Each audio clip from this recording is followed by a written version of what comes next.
The United Nations says its consent over the interim Ukrainian government's use of military helicopters bearing its signature in military operations. They were used during the operation in Donetsk region, which is defying Kiev's authority and proclaimed independence following a referendum. At least 6 paratroopers were killed in the fighting in the city of Kramatorsk, with casualties also reported among the self-defense. RT's Irina Galushka is in the region. There is a video that was filmed by the crew of the Life News channel, which allegedly shows one of the 3 helicopters involved in the incident around Kramatorsk, and it bears a UN insignia. RT has contacted the United Nations for comment and have gotten a response. Now, according to the organization, the country that has the equipment that has the UN insignia on it is supposed to strip it after the equipment is no longer involved in an official UN mission. Moreover, using the UN identifiers is only allowed on such mission, and the crackdown in Ukraine isn't. And now the Life News crew that has filmed the helicopters earlier came under attack from the National Guard and the Ukrainian army troops. They were caught in the gunfire seemingly when the fighting was over. Luckily, no one was hurt in that incident, and we have contacted the Life News correspondent. When the military vehicles were gone, we tried to enter the village to see if there were casualties among the locals and if anyone needed help.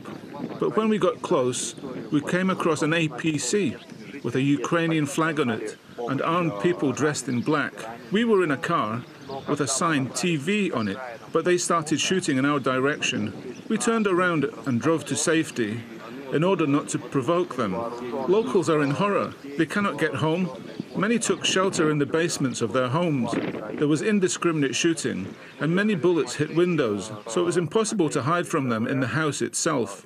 This is far from being the first incident involving a journalist working in the eastern Ukraine. Unfortunately, a journalist working for RT's own video agency, Rupley, has been caught in crossfire just last week. He was severely wounded in the stomach while filming a storming by the Ukrainian army of the police headquarters. He was wearing a bulletproof vest. However, the journalist believes that there was absolutely no way that he could have been mistaken for a combatant. Nevertheless, he was shot, and Kiev authorities would not allow a medical evacuation plane to land in order to transport him for treatment for 3 days. RT has sounded the alarm with international journalism watchdogs over the situation in Ukraine, which becomes increasingly more dangerous for journalists.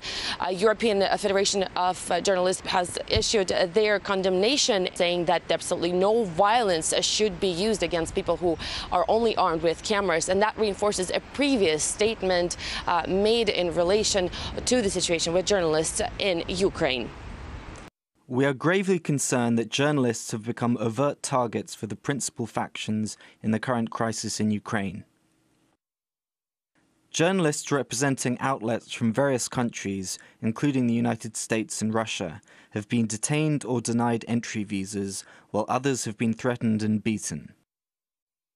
Reporters for international outlets are treated as intruders, and even Ukrainian journalists are abused as traitors or commodities in kidnap-for-profit schemes. Now, even though the self-defense troops have already said that they're ready to lay down arms if Ukrainian army leaves the region, however, Kiev authorities are insisting that what's happening here is an anti-terrorism operation and have so far refused to withdraw their troops.